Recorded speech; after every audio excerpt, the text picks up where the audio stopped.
Hello, everybody. If you're just joining us, welcome to this year's Education-Led Growth Summit. We are so excited that you've decided to join us today.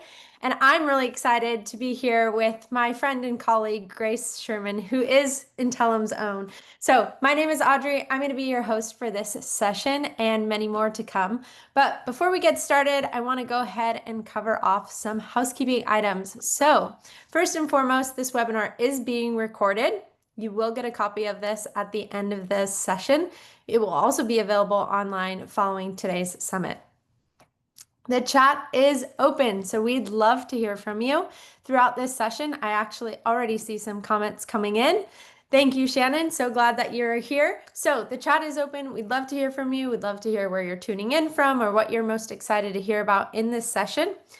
If you have questions throughout the session, we do want to make a distinction between chat and Q&A. So chat is a place to dialogue and share your excitement. The Q&A box will be designated for all your questions. So if you do have them throughout the session, send them there. We don't want them to get lost in the chat. We do have some time at the end for Q&A. So questions in the Q&A, excitement in the chat. All right. Lastly, we would love to continue the conversation that we have here in this session online. So if you are so inclined, we'd love to hear your takeaways, your thoughts, your excitement on LinkedIn using the hashtag Education-Led Growth Summit 2025. And please tag Intellum. All right. And lastly, if you need closed captions, those are available to you at the bottom of your screen. With that, I am going to turn it over to Grace. So Grace, take it away. Thank you, Audrey. Hi, everyone. Welcome. Thanks for joining. Oh, I see some Philly, Toronto. I love that. I'm Grace Sherman. I'm the customer experience operations at Intellum and love the connection and the impact that this work offers. A little bit about me, based in Boston. I have 2 kids, recently learned to surf, I'm knitting a hat, love a good road trip. And prior to Intellum, I spent about a decade in the digital asset management space. So enterprise B2B SaaS, where I led professional services, built a CX function from the ground up, created a customer education program from scratch.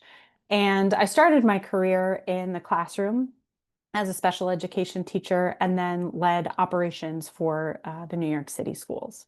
So education has really been a thread through my career, and I've lived this customer education and the education-led growth story over the past decade or so. And when I started in customer education, our program was primarily focused on a knowledge base, monthly trainings. It was totally reactive, and it was off on an island within CS. And a big issue that we were facing in the company was that customers were not realizing the value of our product consistently. Expansion wasn't reliable, pretty limited partner motion. So from an education perspective, we had good information, it was solid information, but it wasn't really at the right time or with the right focus necessarily. And I definitely was not aligned with or even considering top line business outcomes that anyone holding a budget cared about at that time. So the first shift that we made and I made in that customer education journey was to start thinking about efficiency and not just accuracy or availability of information. So that first business outcome that I considered was cost savings and keeping a consistent headcount over time. And the mechanism for that was support ticket deflection. So we revamped internal processes. We considered the lived experience of our customers trying to answer their own questions and continued to improve content based on data like click-through rates. We analyzed search terms to identify gaps in our knowledge and put the internal processes in place to really govern our content and not just create it. So we had a pretty good foundation at that point. And then shifted again, and this is what we'll get into today, shifted again from efficiency to retention and growth. So goals became more around driving expansion, increasing NRR.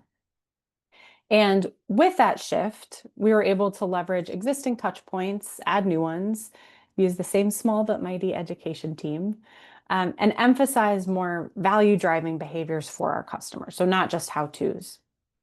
And in that, we expanded offerings. We started to adjust content delivery format, and we added just as an example, added targeted small group sessions for at-risk customers, so customers that had not engaged within 6 or 8 months. And we built in more engagement mechanisms like surveys during our webinars when customers were already engaged with us. The result of all of that work was a 375% increase in customer leads and a significant increase in NRR quarter over quarter, all while we were maintaining focus on the customer and what they actually needed to be successful. So that's our topic for today, education-led growth.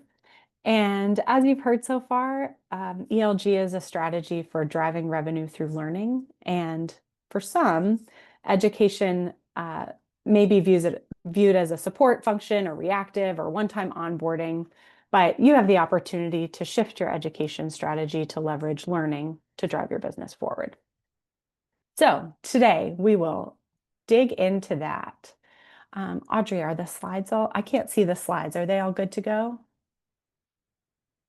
Yep, we Okay. can cover off the agenda items and then dive right into your content. All right, perfect. So today we'll dig into that. We'll understand the common challenge. We'll talk through a proven framework to deliver revenue impact called education-led growth. We'll talk through the impact and then the opportunity, and we'll have some resources to share at the end. So why does any of this matter? So I'll paint you a picture. You've spent millions on R&D for a new product. You've spent months marketing it. Your sales team has spent hundreds of collective hours learning about it instead of actually selling. And still, sales numbers are down. Your customers are churning. The sales cycle is too long. Adoption lags. Partners aren't producing. And what if the problem is not really the pitch or the product, but what your audience knows and understands and how they're learning it and when? And what if the issue is that you're not providing your audience with the right information at the right time in the right way so that they can be more effective customers, partners, and employees? So the challenge is that we talk a lot about customer journeys and customer experience. That's what we talk about it all the time. And our friends over in customer marketing, always talking about customer journeys. But many companies lack intentional learning journeys that align with that. So education can be distinct from the teams that really have their eyes on a revenue number. And if your customers are engaging with you when they need something or when they're having an issue or when they're frustrated, but not at other key moments in the life cycle, you're really missing out. And then when your teams have to spend time rebuilding and repairing relationships and trust, there's no appetite for growth and strategy or those value-driving conversations. So your customers, in the end, aren't realizing the value of what you've spent so much time and energy selling them. And in other cases, education is kind of set it and forget it. If you're purely focused on onboarding, once a customer, employee, partner is onboarded, that goal-driven learning really stops and stalls. So the result of all of this is that education can deliver engagement. Maybe you have great enrollments, you have good course completions, continuing to see that increase over time. But if you're not aligned with and delivering metrics that really support your business overall and not just in that customer education lens, customers are going to churn, partners aren't producing, and that investment ultimately isn't realized.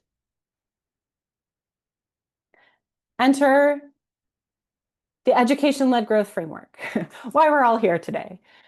So the good news is that by shifting the strategy around education, it's possible to drive revenue and stay aligned and actually support and drive those big picture goals, which makes education mission critical. Because just as a reminder, if you're joining us, education-led growth is all about embedding learning into that entire customer, employee, partner journey, from top of the funnel marketing to post-sale onboarding to retention efforts and beyond. So it's not just about content delivery. And I think one way to think about education and what makes the framework and kind of the shift in how we think about education really stick is thinking about education like a product. So it's not a deliverable. And in developing a product, you're thinking about the user, you're really considering what they care about, you're thinking about the ROI of what you're building.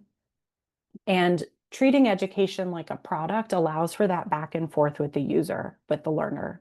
You're personalizing their experience, you're iterating based on feedback, you're working to make your content more effective and really to understand the impact of all of that work. And when you're building a product, hopefully, you know why you're doing it and you know you have a hypothesis about what behaviors you're trying to drive. And that idea is really critical to ELG. So let's dive into the framework now. So the ELG framework outlines 7 pillars for a more effective education strategy and ensures that you're considering more than just the content, even though, of course, that's critical. So let's break it down. First, outcomes. Education has to tie to measurable goals like revenue, cost savings, retention, adoption. Likely, we're looking at something with a dollar sign here, and something that's most important to your organization. And that's where we see the biggest opportunities to align education with that overall organizational strategy. For me, starting in CX, first it was efficiency, first it was cost savings, and then as we got more mature, we were looking more to revenue growth. And in doing that, I had to get super cross-functional and talking to as many people who would listen to understand what challenges other folks were having across the organization, understand the big picture goals that they were driving towards, and make sure that I was working in support of those goals and in support of those teams. So using all of those inputs from a variety of stakeholders and then continually socializing how my work was supporting theirs and supporting the organization helped to tell a really clear story about the education work and how I was ultimately supporting them. And it put me and my team in a more proactive position, driving the learning experiences that the organization needed on a longer term horizon and not just reacting to like the one-off hot potato problems that were coming in through support or that were top of mind at the moment. Second, audience. All of this work is ultimately about people. Software is about people. So considering what people actually care about and what they need to do their jobs effectively, and tailoring the content to those unique personas is critical. One pitfall here that took some time to really understand and unpack was that our job as the education team was to build the content for the learner. So even as we were focusing on efficiency, the purpose was still to help the customer do their job. It wasn't for my team's process or what we needed to be more efficient. And so understanding the customer, having those listening mechanisms for the customer or other audience to know what's at the root of their questions and what they really need to be successful was really important in this work and as we got more mature in the work. And then another thing that I found while building out a partner education program was that a lot of the content that we were working on for partners could have applied to customers or employees. We were training on the product primarily, but it had a slightly different flavor and tone. And it would have been really easy to try to do everything at once, to try to go really broad in scope. Tried that for a little bit. It failed miserably. So once we were able to define the audience up front and help keep the program in scope, tie it to a specific outline or a specific outcome and timeline, it made it much more effective. We were able to tell the story a lot more clearly, and we were able to scale a lot more quickly and thoughtfully when the time came to expand to other audiences. Third, the initiative. So each program should have a defined purpose: onboarding, enablement, compliance. And consider measuring the impact of that education by tracking that initiative for a specific audience over a set time frame. For me, it was helpful to start small, prove value, show ROI, and make the case in one area before trying to tackle it all. And just as an example here, when we tried to tackle everything, it was just too hairy. But when we got really specific and focused on a small subset of learners, so this was in the customer education world, we were tackling a subset of learners who had not engaged in over 6 months. So we developed content that was highly relevant to their day-to-day. We marketed directly towards them with personalized content, and we were able to re-engage about 10% of a group that had previously had no engagement for over 6 months and subsequently reduced their churn risk. So when we were focused on kind of the churn risk, we knew where we were headed. We were able to deliver content that was a lot more appropriate and track the progress really specifically. 4, resources. Here we're talking about the people, knowledge, technology that you're using to build and execute the program. You don't have to have a huge team to do this work. I had an education team of 2, but you do need the right knowledge, teams, tools, and buy-in from the rest of the organization. And one thing that I had to socialize early on was that the education team was really the architect and the strategist. We didn't have to know everything in depth ourselves. So we really relied on folks like CS for adoption and churn issues, support for how-tos, sales, marketing, ops when we were thinking about lead gen. So relying on those other folks across the organization, hugely helpful. And I'd be remiss without mentioning AI here. As you think about resources and the content, investing in the source content and the quality of that source content early on in program development, and thinking about how you're leveraging AI today and down the road as you scale, is a really important piece of this work as you think about the teams and technology to get a program off the ground and running. Delivery. So this really varies by your organization and your users, your learners. It can be self-paced, live, certification, whatever meets the organization and your learners where they are. And your learners are human, so novelty has a place here, fun, surprise and delight, and adding value to the person really goes a long way in making the content and those learning experiences sticky and meaningful. We have our wonderful marketing team here with us today, and I think the alignment of education and marketing, there's a huge opportunity there to use marketing to make education a lot more impactful and effective.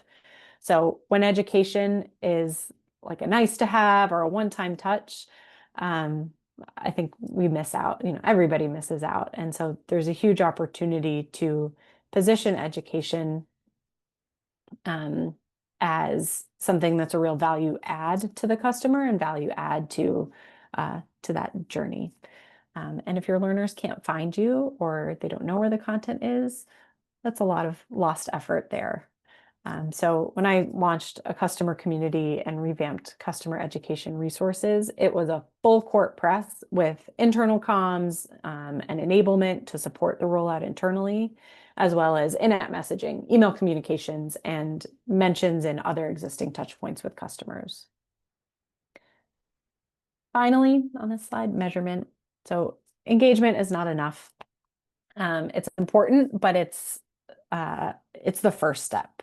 So longer term, thinking about how you're tying back, how you're tying those outcomes that we talked about at the very beginning, tying those to metrics. And that's really the special sauce here. Identifying those outcomes that you want to drive, considering initiative, audience, time frame, ensuring you have a data strategy to tie all of those pieces together, and correlating data if you can't show causation. But all of that really allows for more meaningful iteration, impact, and showing the impact of your programs. So That was a lot. I'll pause there. We could probably spend all day swapping stories about all of these. And our team has some resources at the end that dig in a little bit more detail. So, Audrey, are we ready for a poll? We sure are. Okay, great. We are going to launch a poll on your screen, and the question is, what are the outcomes you're currently driving with your education programs?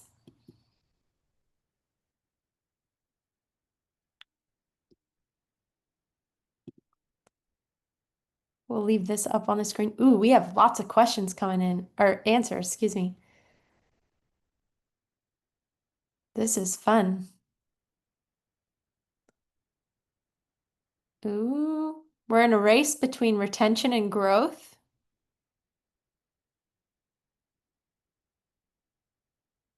All right, growth's taking the lead.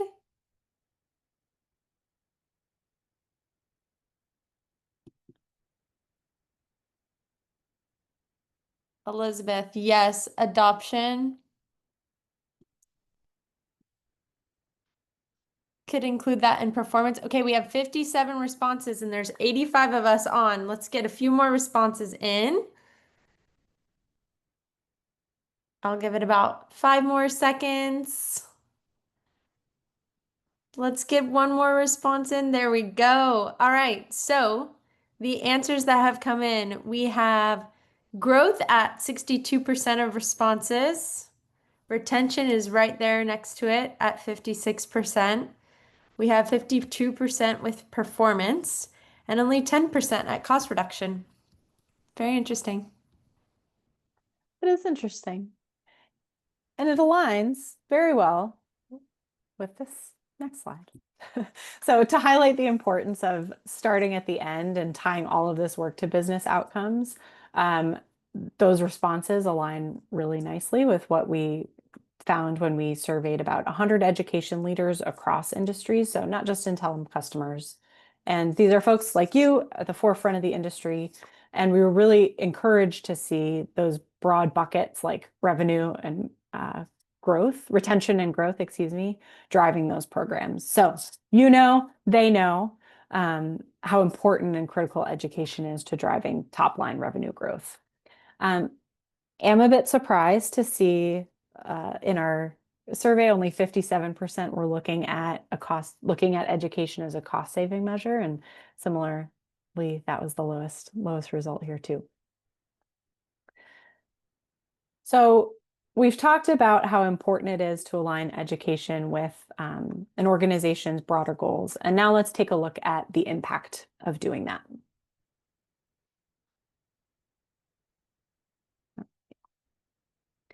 So we all know, you'll hear me mention it 1,000 times, but effective education impacts revenue. And the results here really speak for themselves. And this information comes from a Forrester report that Intellum commissioned to explore how the customer education landscape looks today and includes a look at how programs have changed over the past 5 years. So that survey or that research included about 300 surveys from about 300 leaders. And Forrester found that education had a positive impact on outcomes across the board.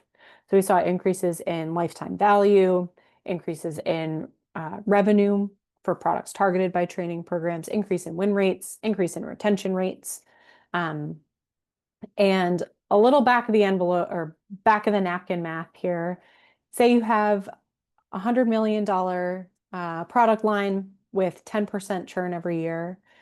An education program that's targeting those product lines could improve retention by 22%, according to our research, which is a $2.2 million revenue savings every year. And that just continues to compound over time.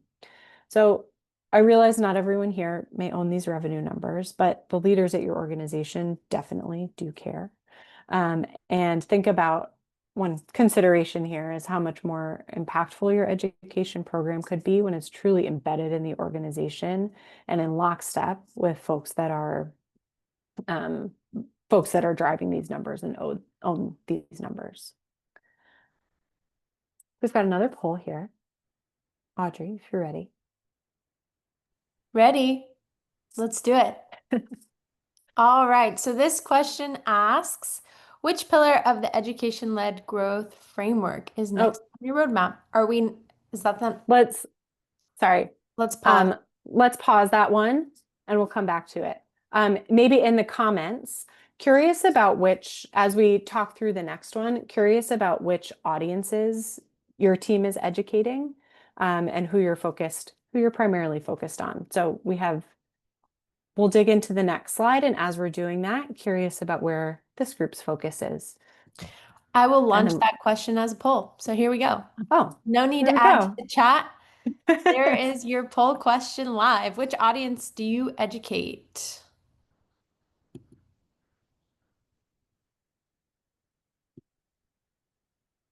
I love it. The little race. All right, customers and employees are the front runners. Customers taking the lead. Employees coming up just shy. Beautiful. Let's get 3 more responses. We'll match the last poll. Anyone else? I got one. Can I get 2 more? Going once. Going twice. All right. Customers take the lead at 76%. Partners at 45%. Employees is next, 66%. And 21% of the folks joining us today are educating their prospects. Awesome. So we know from our, totally lost my train of thought. We know from our research, and from that ELG report that the work is more impactful when you look at audiences. So taking a look at this slide, if you're looking at the darkest blue lines on the top, that's the highest impact. So when you look at the groups that have the highest impact, the more audiences targeted, the greater the revenue impact. So we're talking about customer education a lot today, but education is not just about customers. It's about those internal audiences, partners, and the broader ecosystem that supports your brand. And like I mentioned, definitely don't recommend trying to tackle these all at once. But think back to the audience and the initiative components of the ELG framework. And it's a great opportunity to build a roadmap and start to kind of layer some of this work and expand the impact. Well, let's take a quick look at a real world example. So Gusto is a company that provides payroll, benefits, human resources management software. Just saw an ad for them this week. And they were facing a situation where they had invested significantly in partner programs, acquisition, but the program was underperforming. Partners were not delivering for the business. And their team saw an opportunity to better support their partners in effectively reselling. So the partners needed more personalized experience. They needed more personalized content, different content at different times in the life cycle. So they needed some more formal education.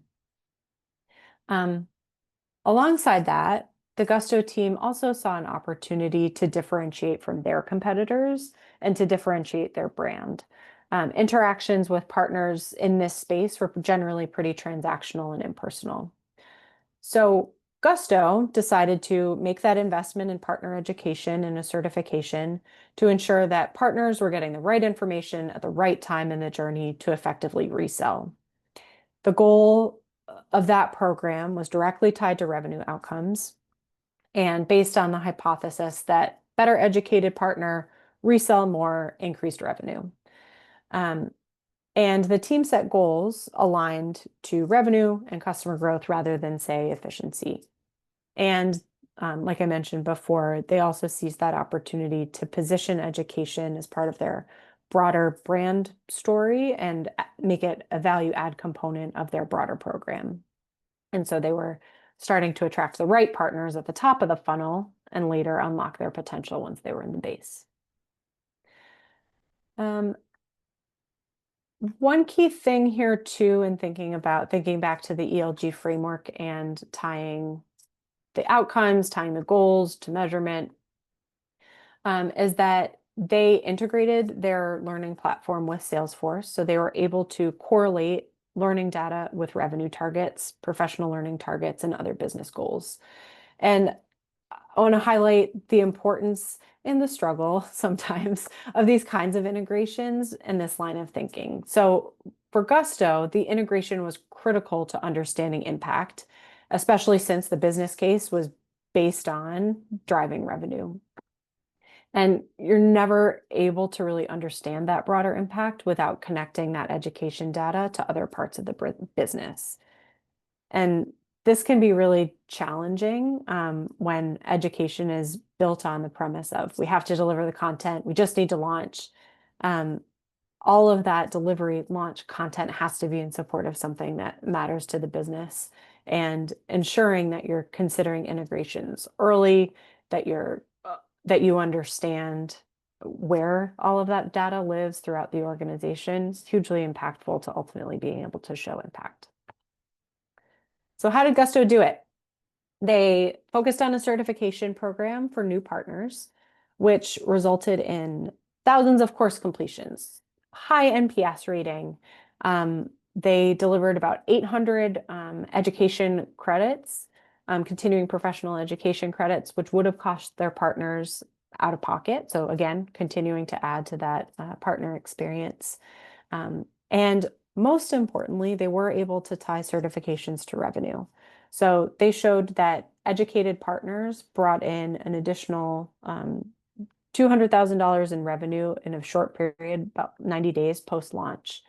And an analysis from their team showed that certified partners, so who went through the Gusto Academy certification, those firms brought in 40% more clients in the 90-day post-certification window than non-certified firms. And that was just in the first few months, and it's grown since then. So ultimately, this example shows how a focused approach on education aligned with business objectives can lead to really tangible and significant results, even in a short period of time.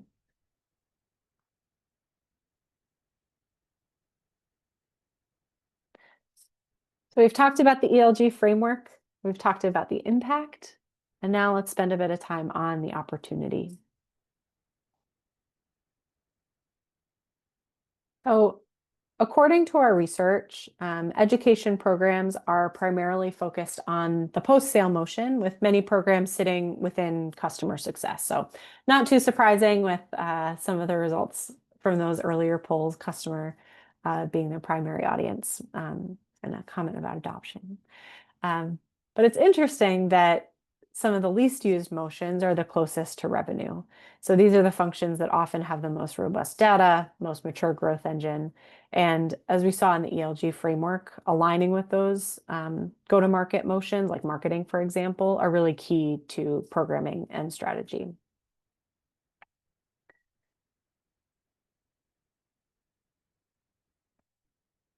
We know,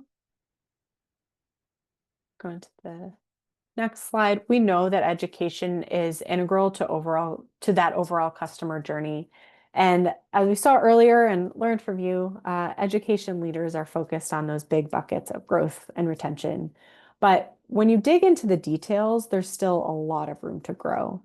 So this data is from Intellum's ELG report, and it shows that over half of education programs are supporting customer onboarding, adoption, building brand loyalty, retention. But when you look more specifically at upsell, cross-sell, new leads, partners, there's a big opportunity. Partners in particular jumps out to me, especially given some of those findings from that Gusto example. And only 19%, which aligns with some of our poll responses from earlier, only 19% are using education to drive new leads. So this was an area in the past when I was doing this work that got the most attention from folks outside of my CX education world, when we were able to really tangibly show that education was actively driving leads that had a revenue impact. And 20% say it's not even integrated into the go-to-market motion at all. So this is coming from education leaders. So my guess is looking even more broadly across organizations that is an even larger opportunity. So as we start to wrap up here, in looking at the ELG framework and the findings from our research, we know that there's an opportunity. We know that there's an opportunity to use education as a strategic lever to differentiate yourself in the marketplace and to drive revenue. And you can do that by starting at the end. So start with your objectives, making sure you're aligned with top level business outcomes and that your entire program is laddering up to support those key goals. And consider shifting programming to deliver information at the right time and place that helps your audiences be most successful and ultimately helps your business. Two, people. Again, all of this is about people. So aligning your program with the people and teams throughout the user journey, particularly those with revenue targets. Understanding how education solves their challenges and their audience's challenges at key moments of friction, frustration, or opportunity helps to make education more meaningful and more impactful in that overall customer journey. Finally, leveraging go-to-market expertise. Leverage those teams as you build and execute your strategy. Best practices from sales, marketing, and customer success can be hugely impactful as you deliver and iterate your programs. So now we're ready for a poll. Curious to hear from all of you. Let's do it. What's our question? Which pillar of the education-led growth is next on your roadmap? Alrighty, folks, I will be launching this. We would love to see your answers come through. We got one, we got two, we got three. Keep it coming.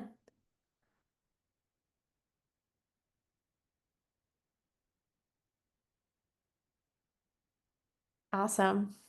Wow. These responses are spread across the board. This is amazing.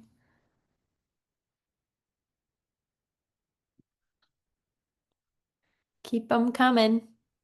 And feel free to leave some comments too. Always want to learn more about what's next on folks' roadmaps and where their heads are. So feel free to leave a comment that others might want to hear. Yeah, I love that. Feel free to do that in the chat. So far we have business outcomes leading the charge with 43% of responses in that category. Next is measurement at 16%. And then we have a pretty even split across marketing, resources, delivery, and initiatives. Yeah. Katie, I see you mentioned you wanted to choose more than one. Feel free to add which others you wanted to choose in the chat. And I would love to see about 5 more responses come through.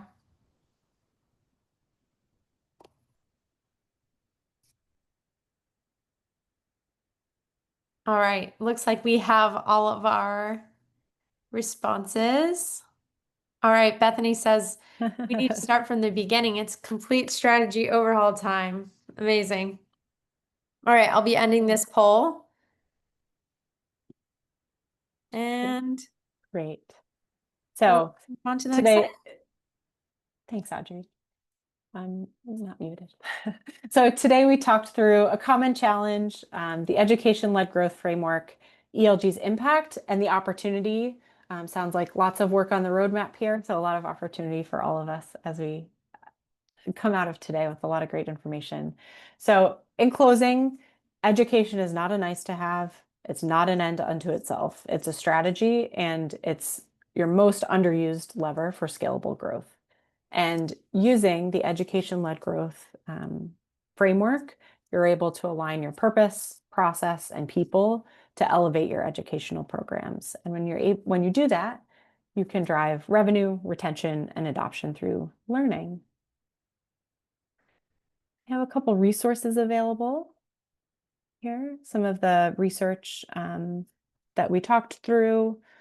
So we have the overview of education-led growth for L&D teams, and the education-led growth report that we talked through as well.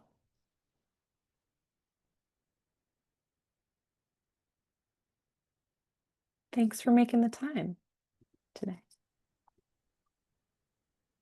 Amazing. Thank you so much, Grace. That was a thorough and very well-paced, just good content. We do have a few questions that have come through the chat.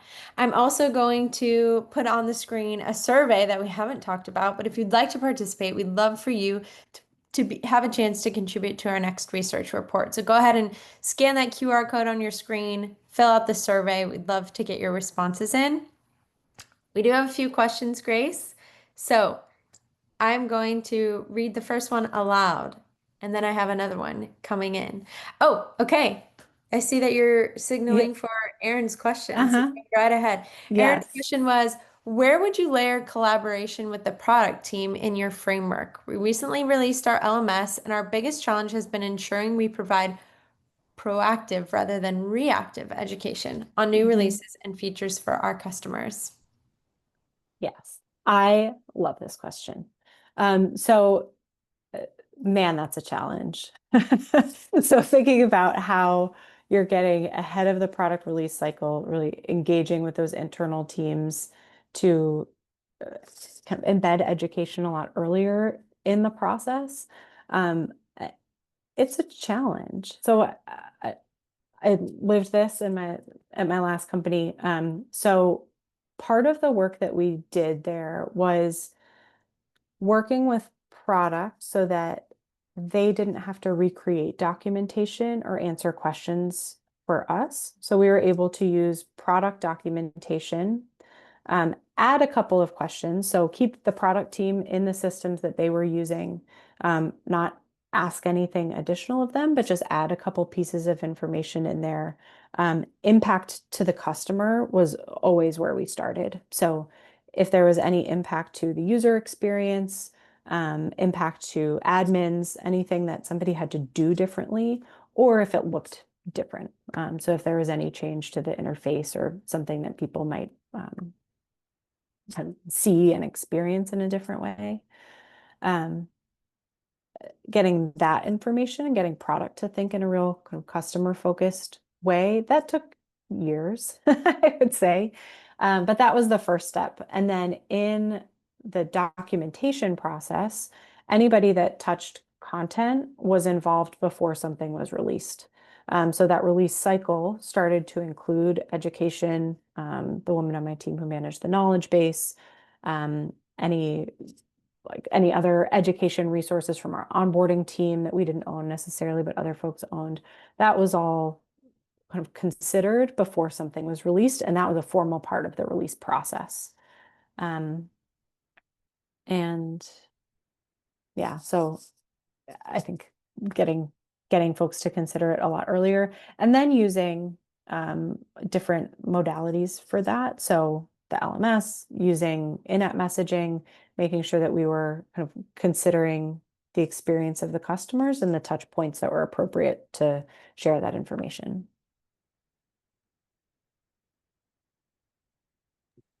Amazing. Okay, we have one last question, Grace. Yeah. Can you share a little bit about the formal analysis that led to the strong correlations between educated partners and increased revenue? So this was through the Forrester, I believe it was through the Forrester report. So we can share a bit more information on our analysis there that led to that. Actually, let me ask for a clarification. Was this for the Gusto example, Malachi, if you're still here? Malachi, if you're still here, feel free to add Feel free to additional pop in, make commentary a in the comment. chat.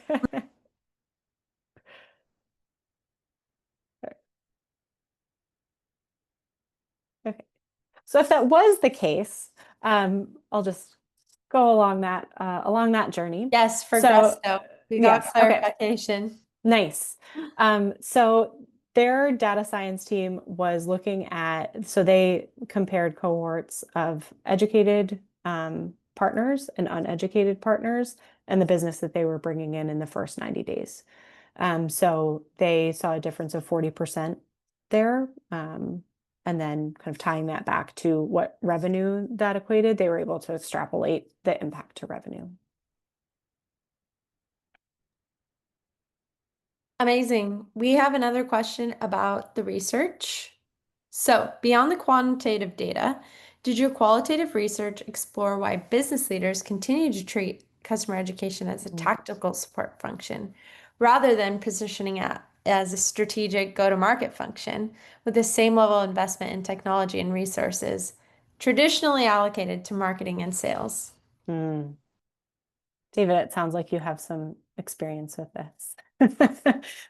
I, not that I'm aware of in our research. I think it's a great question as to the why. Um, and I think this is where